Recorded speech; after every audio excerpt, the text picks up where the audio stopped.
Welcome to the Campfire. Today we start our coverage of Houston area 6A districts, and we begin with 13 6A. The teams in this 9-team district are Cleveland, Conroe, Caney Creek, Grand Oaks, Oak Ridge, The Woodlands, College Park, New Caney, and Willis. Let's start off by analyzing these teams in our film session.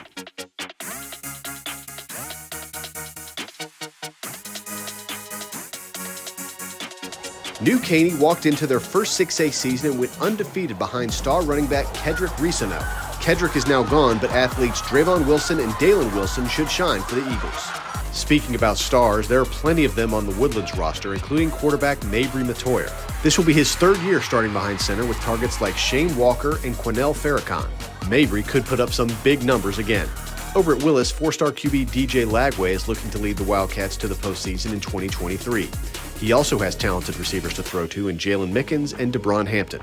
Oak Ridge has two of the best defensive players in the state returning, with Justin Williams back at linebacker and Joseph Jonah Ajane anchoring the defensive line. Grand Oaks welcomes former Foster head coach Sean McDowell as their head man, and he'll like what he sees on the defensive line with Christian Ramos and Garrett Garrison.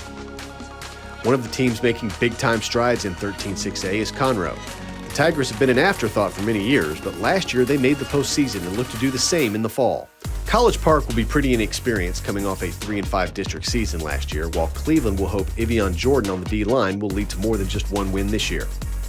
Caney Creek also had one win in 2022, but first-team All-District running back Jaden Graves hopes to change all that.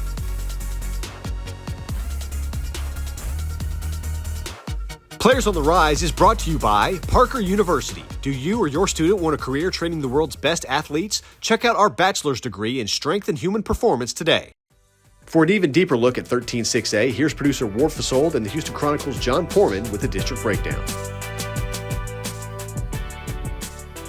All right, it's district breakdown time. I got my man John Porman from the Houston Chronicle, and we are talking about one of the districts he's very familiar with, 13-6A. Spending some time up in that area. Last year was the New Caney year. They went through the thing undefeated. It was kind of a shock to most people, but they did do it, and they got themselves a district title. But that may change here in 2023. Who do you have as a favorite this year? Yeah, what a great season for New Caney. Their first year in 6A, going undefeated in the regular season, winning that district title, like you mentioned. Big changes for the Eagles. Obviously, Coach Travis Reeve is going back down towards where he's from, going to take over the Ocampo program. So that's obviously a big change for this program. It'll be interesting to see how the players, the returning players kind of work through that transition phase and how they respond to that. But certainly, New Caney has been a playoff contender even before they came to 6A and 5A. They were winning district titles. So they've started to gain a lot of momentum here in recent years, as far as being a legitimate program and having a winning culture despite, some, head coaching turnover. So, I like their chances to get back in the playoffs again.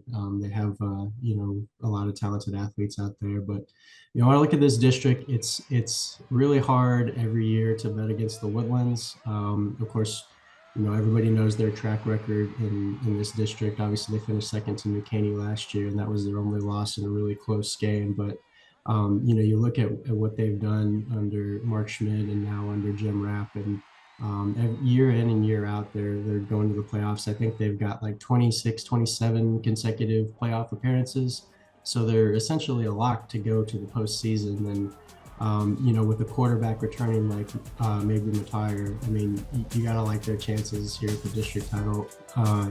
Mabry is one of the best quarterback prospects in the country for the class of 2024, and he's been the MVP of this district. And next week we're going to talk about the district they'll play in the playoffs, which is 14-6A, the Spring and the Aldine School. So I'll talk to you next week. Alrighty, sounds good. We'll post the entire breakdown segment this Wednesday on our social media pages. Now let's take a look at some game changers and our players on the rise, presented by Parker University. DJ Lagway has slowly but surely came into his own as the signal caller at Willis. His junior year, Lagway threw for over 2,000 yards and 24 touchdowns with just 5 picks, and he ran for another 500 yards and 7 scores.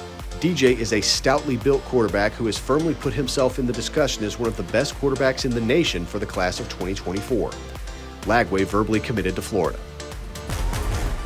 Another strong-armed quarterback in this district is Mabry Matoyer of the Woodlands. He'll be a 3-year starter in 2023 and was named one of the 3 offensive MVPs in 13-6A. Matoyer threw for 2,600 yards and 7 touchdowns as a junior and threw for 2,400 yards as a sophomore. Matoyer can use his legs as well, as he ran for 613 yards and 9 scores. Mabry has verbally committed to Wisconsin. Another one of last year's 3 offensive MVPs returning is Oak Ridge running back Frankie Arthur. At 5'10" and 190 pounds, Arthur has proven he is tough to bring down out of the backfield. Frankie ran for 1,445 yards and 18 touchdowns for the War Eagles as a junior. He's also got some solid pedigree, as Arthur is the stepbrother of former NFL great Adrian Peterson. He has offers from Baylor, Houston, and Georgia Tech, among others. There is little debate that the best defensive player in 13-6A is Oak Ridge linebacker Justin Williams. He just dominated offenses in 2022, as Justin finished with 95 tackles and 17 tackles for loss. Williams has also totaled 8.5 sacks for the War Eagles. He earned the district's Defensive Player of the Year as well. Major D1 colleges are falling all over themselves to get Williams to sign, as he has offers from Georgia, Oklahoma, and Alabama, among others.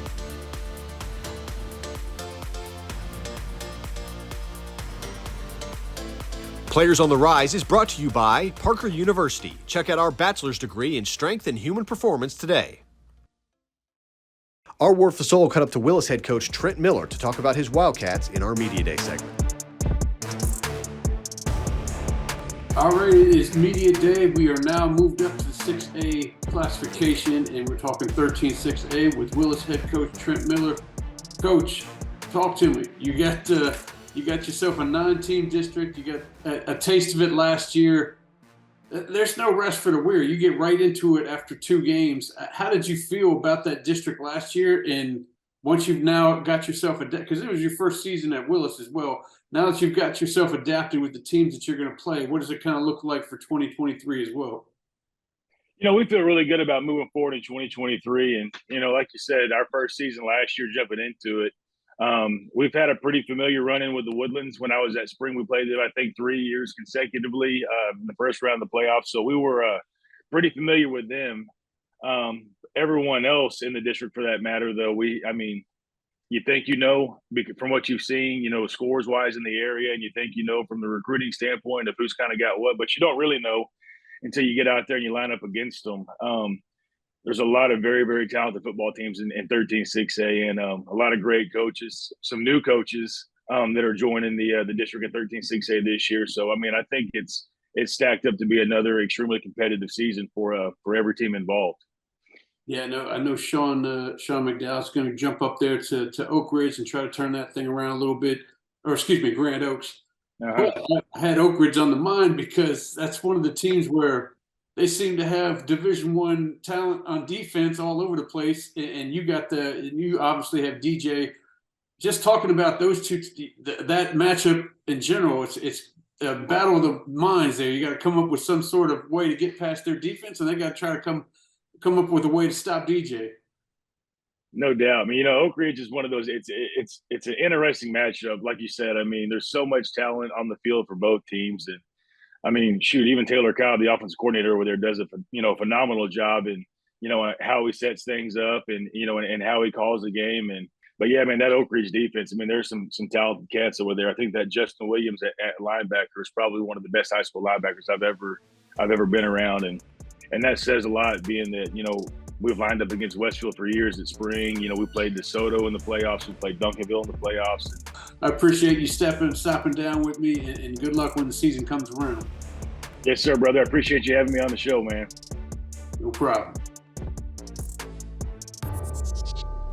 You can catch the entire interview Friday on our social media channels. That's going to do it for this week's Campfire. Next week, we will dive into 14-6A. Until then, have a great week, everybody.